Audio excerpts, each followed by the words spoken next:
Welcome back to my YouTube channel. My name is G and welcome to Keeping Up with G. If this is your first time on this YouTube channel, I bake, I cook, I do mom vlog and mom content on this channel. Subscribe to this channel. Trust me, you will not regret it. In fact, if you regret it, you can unsubscribe, but you won't regret it. We'll be learning how to make fish pie with air fryer. You guys while literally eliminating everything oil lately from our recipe. Okay, so I'm going to show you a recipe that you can use to make fish pie using air fryer. Today's video I'm going to be using Titus fish. My Titus fish is currently on fire boiling right now. So when it's finished boiling, I'm going to debone the fish. That's the first. After that, I'm going to make my dough. Alright, so let's get down into this video. So I'm going to slice my onion and my pepper. I'm using slicing white onion and purple onion and bell pepper. And then I'm going to put a little vegetable oil and then I'll fry. Then for my fish, I debone my fish. After deboning it, I mash it. And then I'm also going to add it to this. Then I'm going to season it now. I'm going to put some basil, some parsley, some rosemary, some Maggi seasoning or any seasoning of your choice, some salt and everything. And then after that, I will start doing my dough. After that, I'll allow it to start cooling. Then I'll start doing my dough. For my dough, I'm going to put butter and then use my hands to just incorporate the butter into the flour. After that, I break my egg. I'm using 2 eggs. The recipe will be in my description. And then I'm going to put in my egg now. And I make a hole in the middle and put my egg in the middle. And then I just play around the middle and just incorporate more flour inside.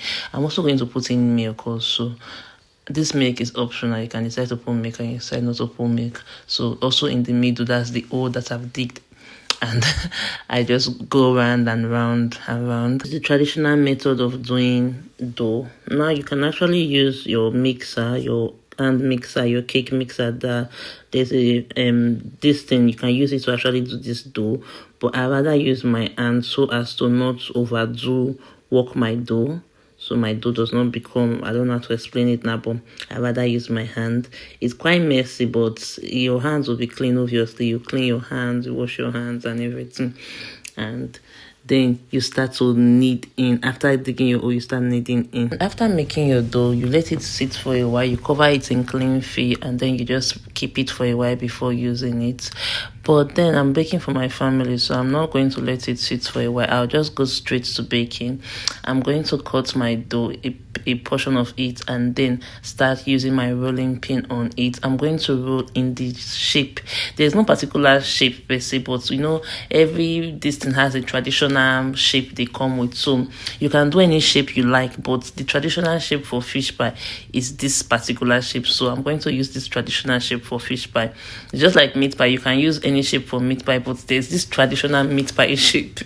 Do you understand what I'm trying to say? So this is the shape I'm going to be using for my fish pie, the traditional fish pie shape. So cut it, you roll it out, and then you cut the edges, because once you are rolling it, the edges will probably not be smooth. See the way it's coming out already. It's coming out. Some places are longer than some places. So when you are done rolling out, you just use your knife or a cutter to just cut it out. Yeah, exactly, cut those places. And you're not going to throw those away. You still use it again for the next one. Then you can use measurement scale if you are baking for business purposes and you want all the dough to be equal size, equal everything. See, I'm just cutting and just rolling. When you cut, you measure. You use measuring scale so that they will all be equal size, equal amount of dough for each of the fish pie you are making. And then you put your filling into it and roll it. Then you seal the edges. You can use your egg to seal the edges, or you just use your hands to tighten it. So you put an incision. So after putting an incision on it, the next step is you egg brush it. So it's just your egg and then just brush it on it. This is just basically for it to have this golden shining look, kind of. I don't know how to explain it, but you can also, this is also optional if you don't want. Notice most of my dough, some are long, some are short. That is because I did not measure it. Like I said, I'm just baking for my family. But if you are doing it for business purpose, please use the exact measurement. So if you want all of them to be maybe 2 kg, let everything be 2 kg. What am I saying? 2 kg is too much. But you understand what I'm saying, right? All right. And how brown, how dried you want your fish roll to be is also up to you. I like it this way, but you can bake it a little bit lower. It's just like frying plantain. Some people like their plantain very brown, while some people like their plantain not so brown. But that doesn't mean the plantain is not cooked. The plantain is still cooked. So you can reduce your temperature and also reduce your timing also if you do not want it to be this brown like mine is here. Alright guys, thanks for watching today's video on how to make fish pie with air fryer. I hope this was helpful. Please like and subscribe to this channel. Also click on the bell button so that you can get notified anytime I post a new video. Thank you.